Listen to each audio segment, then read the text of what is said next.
Hey guys, so just me today. Ellie's gone to lie down. We're both sort of bushed. So let me give you a quick update. Today is day 30 of our walking, and we had a good day. So last night we didn't sleep well, either of us. It just was what it was, one of those nights, lots of people coming and going, and it disturbed us. So we didn't sleep too well. And I actually got up at 3:30, thinking it was 5:30. Some guy got up and went out to go for a pee, and I just went watching. Oh my God, it's 5:30. I got up and started getting ready, and then I just went watch again. It was 5:30, so I went back to bed, but didn't sleep much. So we got up at 5:30. We were gone before 6, and we walked a pretty solid walk. We had a quick coffee on the way out of Sarria, and then we just walked, I think, 15 kilometres before we stopped and had a quick bite to eat. So we actually had, it was nice actually, we had sort of like baguette toasted with olive oil and tomato. Really nice, very tasty.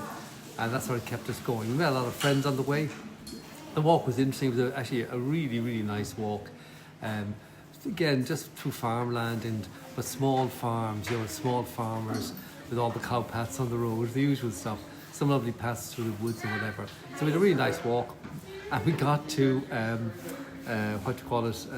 where we are now, which is Portomarin. So you can see here. I'll just give you the name of it: Portomarin, Portomarin. And nice, pleasant little town that it clearly exists exclusively for the pilgrims. There's nothing else here except pilgrim accommodation and restaurants. I'm not sure where the locals live, but it isn't here. I don't think there are any locals, to be honest with you. I think they come in over the mountains and take care of the pilgrims, and then they vanish again. One of the interesting things, I want to tell you something before we go any further. Just going to do a quick shot here. You see that lady over there with her 2 kids? Well, she's a lady from Germany, and she's walking with her 2 kids. One is 8, one is 5, and she has a 5-month-old baby. So she's walking with her full kit, big heavy rucksack, the baby on the front, and the 2 kids, and she's doing about 12 to 15 kilometers a day. Incredible that may seem. We met another guy who's an Asian guy, and he's living in Manchester, and he's walking with his 6-year-old daughter, and they're doing 25 kilometers a day. Absolutely remarkable stuff. You couldn't make it up. We're there with our just saying chapeau, well done, guys. So we got here at 11:30. We're the first people here, sitting up front. So Ellie went off to get a coffee and a croissant, and I sort of held our position in the queue at the top of the queue. We got in, checked in, had our shower, all the usual stuff, and we went and had a lunch, a really nice lunch. We had a pilgrim menu, €14 each. And really nice meal. I don't know how these guys over here make a buck on any of this stuff. The albergue here, in the municipal albergue, is lovely, and it's €10 a night each, and €10 for your bed. Lots of nice company. We know loads of people coming and going through it. Out for dinner for €14 each. I mean, it's the whole thing is sort of madness, really. I reckon I'm actually of the view. I'm going to do a sum at the end of all of this, add it all up, and see what it I actually spent for the 2 of us. But I think that a person on their own could easily do this whole Camino, beginning to end, for about 1,500 quid, easy. It's amazing value. Obviously, we're spending a bit more because Eddie and I are going out having coffees and all this kind of stuff. But if you weren't doing that, you go out and have a pain au chocolat and your peppermint tea, and sure, that's almost the price of dinner. I'm exaggerating, but you know what I mean. If you skip those things, you do this for nothing. So today we walked, let me get this right, 24 kilometres. We walked 24 kilometres with 555 metres of elevation, and we had 582 metres of elevation loss. We walked in 5.5 hours. That's the total elapsed time. Our actual walking time is about 5 hours. And we have done 711, almost 712 kilometres so far. And today we passed the 100-kilometre countdown to Santiago. So I think by the time we got in here, we were saying 90 kilometres to go, which is really amazing. So we're sort of excited about it, but I have to admit we're tired, and we've probably overdone it. We haven't had a day off now for 2 weeks. Today is the 2nd of June. I think our last day off was the 17th or 17th of May. So typically our plan had been to take a day off once a week, day of rest and just chill. And we haven't done it, and then we decided we're just not going to do it. We're just going to push on Santiago. And as I said already, we've booked a hotel there for the Friday, Saturday and Sunday night. So we have 2 days there. We get in at lunchtime on the Friday, go to Santiago, to the church, do all that usual stuff, get our credential, and then go to our accommodation, to our hotel, and have Saturday and Sunday to bum around. We want to be there on Saturday and see everybody coming in. On Sunday they have this special mass where they have this, the thing where they do the swing in a church where they swing stuff with incense in it. Well, they have a huge one of these, and the guys pull the ropes, the whole thing swings backwards and forwards across the church. And so we want to go and see that. My first mass in a while.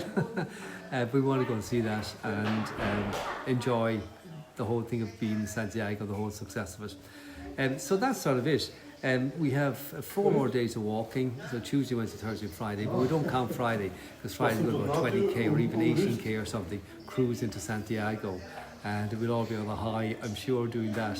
So we've got 3 days in front of us, and they're pretty okay. There's a lot of climbing, about 1,000 meters of elevation, this kind of stuff, so quite a bit of climbing, but they're not long days. I think the next day that we have here, we're going from, let me just get this out. The next day we're going from Portomarin to Palais de Rey's 25k, and then the next day is 26k, the next day is 24k, and then the last day to Santiago is 20k. So they're not big walks. There's nothing getting up toward the 30 or 35k or anything like that. But we do have quite a bit of climb. What else can I tell you? I'm missing Ellie here actually to support me in this. I think we're both doing well. We're both happy out. The feet are good. Still no problems, knock on wood.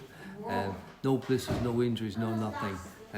We're rubbing everything into our feet. We're doing everything we're supposed to be doing, and really trying to take care of our bodies. I think Ellie's feeling good. I'm feeling good, but we're both tired. So we've probably overdone it. We probably need the couple of days in Santiago to recover before we come home in pieces. Our flight on the Monday isn't until 4:30, I think, or maybe 5 o'clock. So we probably need to be there at 3 o'clock in the, or 2:30 in the afternoon, 3 o'clock. And we're flying directly from Santiago to Dublin with Aer Lingus. So that's good. We don't have to go to Madrid. We don't do anything like that. So we'll have Monday morning as well to relax and chill. So a little holiday at the end. I know Ellie's missing Carl, and I'm sure Carl is missing Ellie. And so she's really keen to get back home. 5 weeks is a long time. You don't realise that you're out there. It's a long time to be out there walking, and to be away from home, away from Carl, away from the dog or whatever. So she's keen to get home. So we keep saying, as I said before, you don't want the adventure to end, but you want to stop walking. So we're sort of excited about that. So that's really it. There's little else to tell you. All is good. We're on the wind down now, the home front. The only last comment I make is everybody talks about the last 100 kilometres, how all the Spanish join in Sarria, which is 110 kilometres. You have to do more than 100 kilometres to get to Compostela. So people start in Sarria and they walk the 100 kilometres, and people would want there to be no accommodation. Everything would be booked up. The trail would be congested with masses of people. Well, and the accommodation, that's true. Here in Portomarin, every single piece of accommodation, every bed in the place, and there's about 500 beds, were completely booked when I tried yesterday. So we end up in the municipal albergue. The municipal albergue here is 88 beds, and it doesn't take bookings. You can't reserve, you just have to show up. So if you get here on time, you'll always have a bed. So our strategy from here to Santiago is that we will make sure we're here on time to get a bed in the municipal albergues. And to do that, and to avoid the massive crowds, let me talk about the massive crowd first.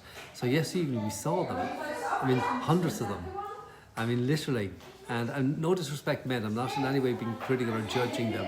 They're going to do 100k, but they arrive with their suitcases and their plimsolls or whatever, and there's a big bunch of them. They sort of take over the whole place, It's a different kind of Camino they're doing, it's a different kind of exercise they're embarked upon. And for people like us and all the people we've been walking with, it seems a little bit of an imposition. They seem to be sort of coming into our Camino, and we need to be very, very careful to resist that and not start judging them. But there are a lot of them. I mean, hundreds of them, thousands of them.